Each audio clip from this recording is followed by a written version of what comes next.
አርስተ ዜና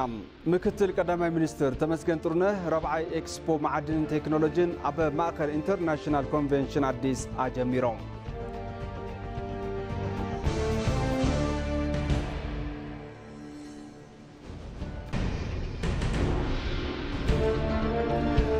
ክብሪ ሓበራውነት አበ ልዕሊ ዝጥሕሶ አካላት መንግስቲ ሕጊ ናይ ምክባር ስራሕ ንክሰርሕ ጉባኤ ትካላት ሃይማኖት ኢትዮጵያ ጻውዒ ተቕሪቡ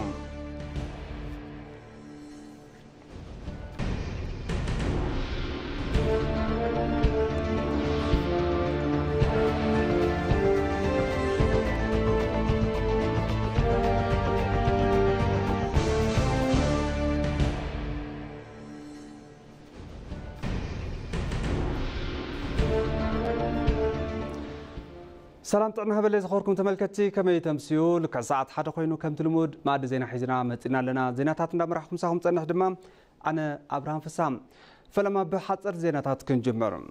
مكتل قداماي منستر تمسكن ጥሩነህ رابعة إكسبو معدن تكنولوجين أب ماقل انترناشنال كونفنشن አዲስ አጀሚሮም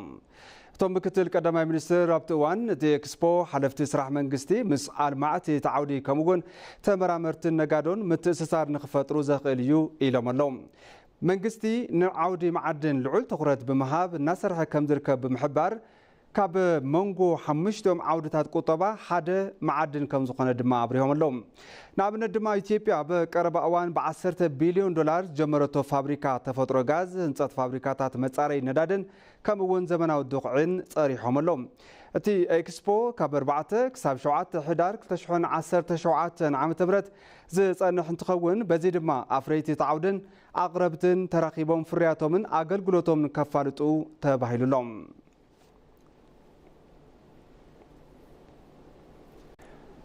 ቢሮ ሰላምን ጸጥታን ምምሕዳር ከተማ አዲስ አበባ ዘሰናድኦ ሰላምን ምክኣልን ህንጸት ሃገርን ትውልድን ዘለዎ ረብሓ ብዝምልከት ኮንፈረንስ ይካየደሎም ኣብቲ መድረኽ ኣቦታት ሃይማኖት ዓበይቲ ዓድን መናእሰይን ሓዊሱ ካብ ዝተፈላለየ ውዳበ ዝተወከሉ ክፋላት ሕብረተሰብ ተረኺቦም ኣለዉ ሃገር በቀል ክብርታት ሰላም ንህንጸት ሰላም ዘለዎም ግደ ልዑል ስለ ዝኾነ ብግቡእ ምጥቃም ከም ዘድልማ ተገሊጹ ዘሎ ጉዕዞ ዕቤት ከተማ አዲስ አበባ ጋድን ምግባር ሰላም ወሳኒ ብምዃኑ ነዚ ዓወት ምስራሕ ከም ዝግባእ ኣብቲ እዋን ዘተ ብኣጽንኦት ተላዒሉሎም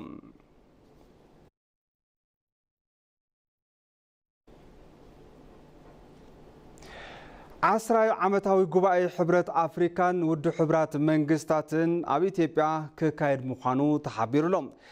ታሽዓይ ዓመታዊ ጉባኤ ሕብረት አፍሪካን ውድ ሕብራት መንግስታትን አቦ መንበር ኮሚሽን ሕብረት አፍሪካ መሐመድ ዓሊ ዩሱፍን ዋና ጸሓፊ ውድ ሕብራት መንግስታት አንቶኒዮ ጉተሬዝን ኣብ ዝተረኸብሉ ኣብ ኒውዮርክ ምክያዱ ይፍለጥ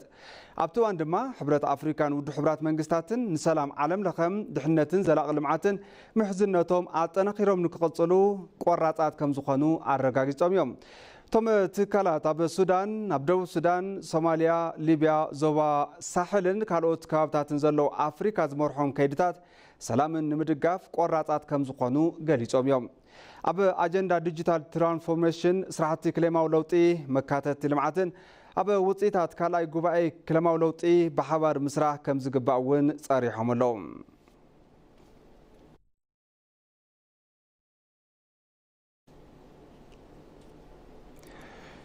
ኣብ سعود عرب ንስራሕ ዝተዋፈሩ ዜጋታት ድሕነትን ረብሓን ንምኽባር ብትኹረት ይስራሕ ምህላው ተሓቢሩ ሚኒስትር ስራሕን ክእለትን ሙፈሪያት ካሚል ምስ ኣምባሳደር سعود عرب ኣብ ኢትዮጵያ ሙክታር ከድርን ካልኦት ኣመራርሓቲ ኤምባሲን ተዛትዮም ኣብ ዘተን ድማ ብወጻኢ ምውፋር ስራሕን ኣብ سعود عرب ንስራሕ ዝተዋፈሩ ኢትዮጵያውያን መሰልን ረብሓን ምኽባር ኣብ ዝከኣለሎም ኩነታት ኣልዒሎም ኣለዎም አምባሳደር ሙክታር ከድር ኣብተዋን ኣብ سعود عرب ንዜጋታት ዕድል ስራሕ ምንምችቻው ብመንጽር ዝተተሓዘ ትልሚ ብመሰረት ዝተገብረ ስምምዕነት ሰፊሕ ዕድል ስራሕ እናተፈጥረ ይርከብ ኢሎም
معد زينا بمكتتال تركو تملكتي حزدما بزرزر نبز حرنام زيناتاتي كحلفاكم نوي عامتات زصنح كبري حبراونت زطحسون بمراقب تحافاش بيلوم صابعت قنصي اب زغبرو اكالاتن منغستي حقي ناي مخبار سراح نكسرح غباي تكالات هايمانوت اثيوبيا صاوعي تقريبهم حمشاي هاجر لخ غباي سلام اب كتما 40 منج تقايدلهم نصبصاب مولا لمايو نازريت بريهم من نهاري حوافن متعرقن أبوتات سلام قامو زخونت كتما 40 منج هايمانوتات نسلام حادنتن حبراونتن بزبل مري حساب حمشة هاجر لخ قبائي سلام تخيديوم قبائي تكالات هايمانوت إثيوبيان تكالات هايمانوت دوبوب إثيوبيان بحبار زدالو زي قبائي سلام نمتنا عقد هايمانوتات أمتت واهبوهم سلام زمتق كاب مكفالن حسدن بموصا محبراونت طوب موبايل زبلو رئيس محدار كلل دوب معراب إثيوبيا ጥላሁን ከበደም ሰላም የሚረጋገጠው ከሌላው ጋር ተረዳርተን ተቻችለን ተከባብረን سلام زرقاقص مس كال ترداديقا تخايلكا تخابيركا هيكا تقبيل كامبر حدنت حده اطفيقا يكونن هايمانوتاوي كبرتاتنا بمحلاو بدل بقريتا بمحلاف ببهر بخوابي بحمر قلم مكفال ناب صباقه بمقيار ناب حسبنا يلعنا مدمار نبصح يخون اب ኢትዮጵያ استفلالي خبابتات زنبرو مزراق سلام حزنا بزلا سلام نمسغار تسفاو هابتي خونتات تفطيروم يم زبلو دما ሚኒስትር ዴኤታ ሰላም ዶክተር ከይረዲን ተዘራያም ኢትዮጵያ የሰው ዘር መገኛ ብቻ ሳይሆን ከሌላው ዓለም በተለየ መልኩ የእምነቶቻችን የፍቅርና የአብሮነት መገለጫ ሆና ኢትዮጵያ መርከቢት ዓሌት ወድ ሰብ ጥራሕ ዘይኮነትስ ካብ ካል ዓለም ብዝተፈለየ መልክዑ መግለጺ ሓበራውነትን ፍቅርን ኮይናም ሓበራዊ ክብሪ ተረኽ መንነት ዝሓቆፈት እያ ኮይኑ ግና ኣብ ዝተወሰኑ ከባብታት ሃይማኖት መሰረት ዝገበሩ ካልኦት ድሌታት እናወፁ ምዃኖም ናይ ሓበራውነትና መግለጺ ብዘይ ምዃኑ ነዚኦም ብግዘ ብምእራም ዝተለመደ ሓበራውነትና ፍቅርን ሓድነትናን ተጠናኺሩ ንክቕጽል ንኣቦታት ሃይማኖት ሓደራ ክብል ይፈቱ ننوح زمانات زنبرا إثيوبيا خبر حبراونتن حبر بهراو حدنتن زغودن اب منغو حزبتاتن هايمانوتن بمرخب تحفاش تصاوعت غونصي اب لعل زغبروت اكالات منغستي حقناي مخبار سراح نخسرح وانا صحفيت كالات هايمانوت إثيوبيا ليقاتو غهان قسيس تاغاي تادله تصاوعت قريبام መንግስት የጥላቻ ንግግርና የመገናኛ ብዙሃን የሚመራበት አዋጅ ያወጣ ቢሆንም በማህበራዊ ሚዲያም ይሁን በሚኒስትሪ ሚዲያው ዘይተገርሑ ዘረባታት ዝዛረቡ አሞንጎ ህዝብታትን ትካላት ሃይማኖትን ጽልኢ ዝሰብኩን ጻውዒት ጎንጺ ዝገብሩ አካላት ብምክትታል ናይ ምእራምን አድላይ ሕጋው ስጉምቲ ሙሳድ አጠናኺሩ ንክሰርሕ ጉባኤና በተደጋጋሚ አተሐሳሲቡ እዩ ሕዝውን እናተሐሳሰበዩ አቦታትን ትካላት ሃይማኖትን ሰላም ንምጽና አብ ዝግበር ከይዲ ምእመናን ናይ መምሃርና በሰላም መብቃዕን ስርሖም አጠናኺሮም ከቅጽሉም ዘለዎም ተገልጾም بدقاون وشطاون قنصتات ناتفتنت زمصت ኢትዮጵያ ቁጠባዊ ማህበራውን ፖለቲካውን ጸገማት እናጓነፍዋ መጽዮም እዮም ነዞም ጸገማት መሰረታዊ መፍትሒ ብምንዳይ ህንጸት ካላት ብምጥንኻር ዕቤትን ምዕባለን ብምርግጋጽ ቅቡልነት ዘሎ ሃገረ መንግስቲ ንምፍጣር ዝስርሑ ስርዓቲ ከጠናኸሩ ይግባእ ተባሂሉሎ አባዲ ደመቀ ዝርዝር ኣለዎ ኢትዮጵያ በብዙሓት ደጋውን ውሽጣውን ጎንጽታት እናተፈተነት ዘመናት ዝተሳገረት ሃገር እያ እዞም ኣብ ከይዲ ታሪክ ዘጋጠሙ ጎንፅታት ኣብ ቁጠባዊ ማሕበራውን ፖለቲካውን ሰረት ኢትዮጵያ አሉታዊ ጽልዋ ኣሕዲሮም እዮም ኣብ ከይዲ ህንጸት ትካላት ጸገም ብምፍጣር እውን ሃገረ መንግስቲ ኢትዮጵያ ቅቡልነት ከይህልዎ ፈተና እናኾኑ ጸኒሖም እዮም እዞም ጸገማት ንምእላይ ኣብ ከይዲ ታሪክ ዝተፈተኑ መንገድታት ንባዕሎም ተወሰኽቲ ጸገማትን ቅርሕንትን ዝፈጥሩ እምበር መፍትሒ ዝህቡ ይነበሩን በዚህ መነሾ ውስጥና የኋልዮሽ ጉዞ የመደመር መንግስት የተገነዘባቸው ናይ ምድማር መንግስቲ ካብ ዝተገንዘቦም ቀንዲ ሓሳባት ሓደ ዝተዛብዑ ሕቶታት እዮም ትክክለኛ ሕቶ ዘይምሕታት ቁኑዕ መልሲ ኣይርክብን ካልኣይ ዘፍርስ ከይዲ ለውጢ ምኽታልና እዩ ሕቶና ዝተዛብዐ እዩ ነዚ ዝህቦ መልሲ ከዓ ዘፍርስ እዩ ትማሊ ብምፍራስን ብምዕናውን እምበር ዝጎደለ መሊእና ዝሕሻ ኣሰጋጊርና ምሃብ ኣይነበረን መንግስቲ ምድማር ዘይተኸየደሉ መገዲ ምኻድ ይመርጽ ዕቤትን ምዕባልን ሃገር ንምርግጋጽ ኣብ ከይዲ ታሪክ ዝነበሩ ጸገማት ፈሊኻ ምስ ወድዓዊ ኩነታት ብምቅዳው ንቅድሚት ዝወስድ ሓበራዊ መፍትሒ ንምንዳይ ሃገራዊ ምርድዳእ ብምፍጣር ጥንኩራት ትካላት ምህናጽ ይሓትት ቀዳሞት ስልጣነ ካብ ዝወነና ሃገራት ዓለም ብቅድሚት ትስራዕ ዝነበረት ኢትዮጵያ ንምንታይ ንድሕሪት ተጎቲታ ኢልካ ምሕታት ብብዙሓት ዝለዓል ጉዳይ ዋላ እኳ እንተኾነ ቀንዲ ምኽንያት እቲ ጸገም ተገንዚብኻ መፍትሒ መሃብ ግን ከይተፈትሐ ዝጸንሐ ጉዳይ ችግሮቻችን ዲስክራይብ በማድረግ በኩል ይነስም ይብዛም ሁሉም የራሱ መንገድ አለ ብግልጽ ቋንቋ ከም ዝተገለጸ አፍሪካ ምስራሕ ብምውጋድ ኣብ ዘለና ጽቡቕ ነገር ብምውሳኽ ዘይብልና ንውስኸሉ ኣሰራርሓ ንከተል ዝብል ብዓብዩ ዘቐመጠ ብምዃኑ ጽቡቕ መልዕል ሓሳብ እዩ ኣብ ዝሓለፉ ዓመታት ዝተፈጠረ መንግስቲ ለውጢ ሃገረ መንግስቲ ኢትዮጵያ ቅቡልነት ክህልዎ ኣብ ምግባር ዓብይ ተራ ዝጻወቱ ስራሕትታት እናፈጸመ ምምጹ ይዝከር ነዚ እውን ለውጢ ህንጸት ትካላት ሕግን ኣሰራርሓን ስራሕትታት ህንጸት ባህሊ ሓዊሱ ብዝወግኖም ካልኦት ተግባራት ኣብ ኢትዮጵያ ለውጢ ይመዝገብ ምህላው ይግለጽ ካብዚ ብተወሳኺ ዕቤትን ምዕባልን ኢትዮጵያ ዝረጋገጸሎም መንገድታት ብምሕባር ቁልጡፍ ቁጠባ እናሃነጸ ይርከብ ሚድያ ብሄራዊ ረብሓ ሓንቲ ሃገር ንምኽባርን ዘተኣኻኽቡ ተረኻት ንምፍጣርን ልዑል እጃም ከም ዘለዎ ሰውማያት ዓውዲ ይገልጹ በአንጻሩ ሚድያ ንሰናይ ተግባር እንተዘይ ተጠቒምካሉ ድማ ከቢድ ሳዕቤን ሒዙ ክመጽእ ከም ዝኽእል ግሁድ ሓቂ እዩ ብመንጽር እዚ ሚድያታት ኢትዮጵያ ብሄራዊ ረብሓ ዝሃገር ንክኽበር ክሰርሓ ከም ዘለወን ሰውማያት ዓውዲ ይምዕዱ ጌታቸው ዓለሙ ዝርዝር ኣለዎ ሚድያ مرأيا كل التجس واستسحال كارا مخانو يملاخت بزي دمام صبون حماق النجر مسرح زكال الليو مالتيوم كما هجور أفريقيا كما هجر دما رواندا أبصلي مزجب زتوا في السامة كما قوزات رأي أوروبا بشحن شعات تيميت 9 أبرواندا لعلشمون تيميت شحسابات نستفاد صمم علي تاو جف فلا ما يكاتا صحابة RTLM سبحالة ميديا كوينون رخبوم እቲ ናይ ርዱት ኣብያ ጽልኢ መንነት ብምጽዋዕ መምርሕታት ደጋጊሙ ብምሕልላፍ ንጨፍጫፍቶም ሰባት ከም ማእኸላዊ መተሓባበሪ ኮይኑ ኣገልግሉ እዩ እዚ ኣብነት ዘርእዮ ድማ ሚድያ ብዝኸፍአ መልክዑ ጽልኢት እንተትሰብ ይኹሉ ህልውና ሓደ ህዝብን ሃገርን ኣብ ውሽጢ ሰዓታት ክዕኑ ዝኽእል ዓቕሚ ከም ዘለዎ እዩ ኣብ ኢትዮጵያ እውን ብሰንኪ ሕፅረት ፍልጠት ኣጠቓቕማ ሚድያ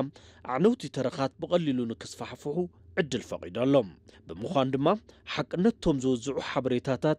ምምማይ ኣገዳሲ ኮይኑ ንረኽቦም ጋዜጠኝነቱ ሚድያውም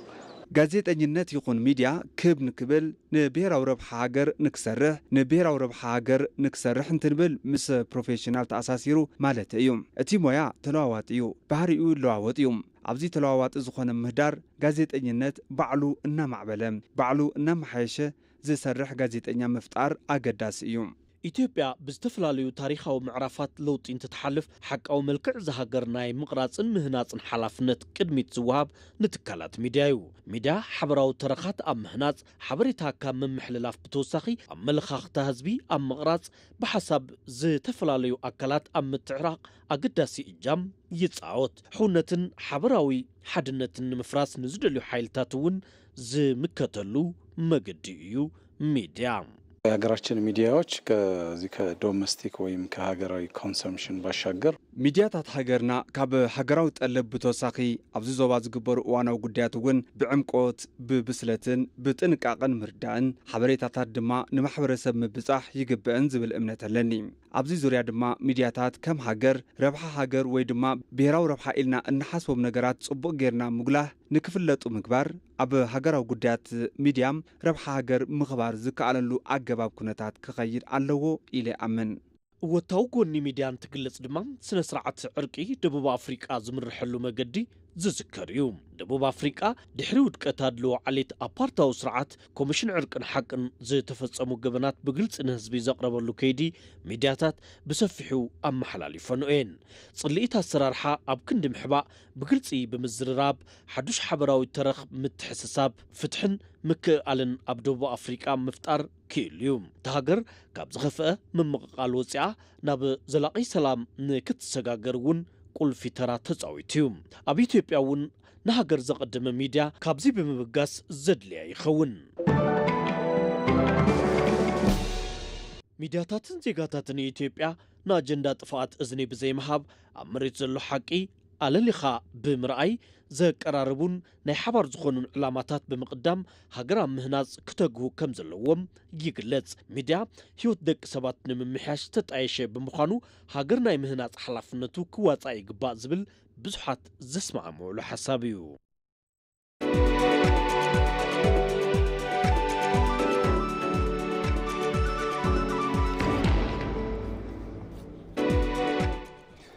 ተመልከቲ ሕዝርማ ናብ ዜና ዕዳጋ ኢና ክንሰግር ስልጠናታት ቴክኒክን ሞያን ዕዳጋ ዝመርሖ ንክኸውን ዘገድድ ስትራቴጂ ዕላው ኮይኑሎም ሚኒስትሪ ስራሕን ክእለትን ምስ መዳርክቲ ኣካላት ዘዳሎ መርሃ ግብሪ መብሰሪ ስትራቴጂ ስልጠና ቴክኒክን ሞያን ኢትዮጵያ እናተኻየደ ይርከብ ኣብቲ መርሃ ግብሪ ሚኒስትሪ ስራሕን ክእለትን ሙፈሪያት ካሚል እቲ ስትራቴጂ ዝተዳለወ ጽሬትን ተበጻሕነትን ስርዓት ስልጠና ቴክኒክን ሞያን ንምምሕያሽ ኢለን ቀንዲ ዕላማት ስትራቴጂ ብቴክኒክን ሞያን ዝወሃቡ ስልጠናታት ንከባቢያውን ሃገራውን ጥራሕ ዘይኮነስ ድሌት ዓለም ለኸ ዕዳጋ ኣብ ግምት ንኽኣቱ ዘኽእል ምዃኑ ተዛሪበነሎም እቲ ስትራቴጂ ምስ ትካል ተራድኦ ጀርመንን ሕብረት ኣውሮጳን ብምትሕባር ዝተዳለወ ምዃኑ እውን ገሊጸን እየን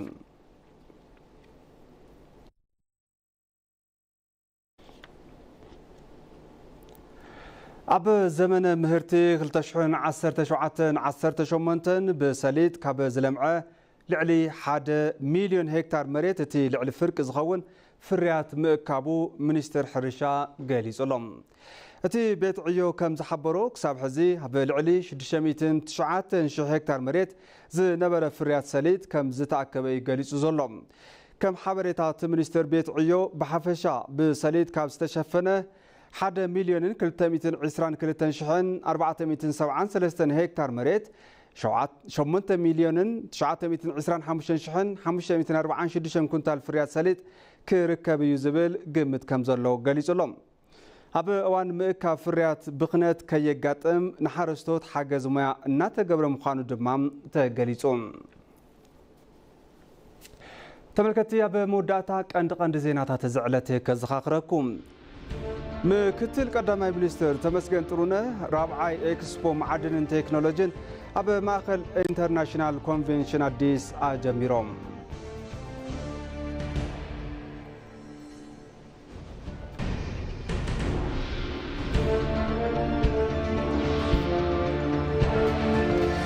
ክብሪ ሓበራውነት ኣብ ልዕሊ ዝጥሕሱ ኣካላት መንግስቲ ሕጊ ናይ ምኽባር ስራሕ ንክሰርሕ ጉባኤ ትካላት ሃይማኖት ኢትዮጵያ ጻውዒት ኣቕሪቡ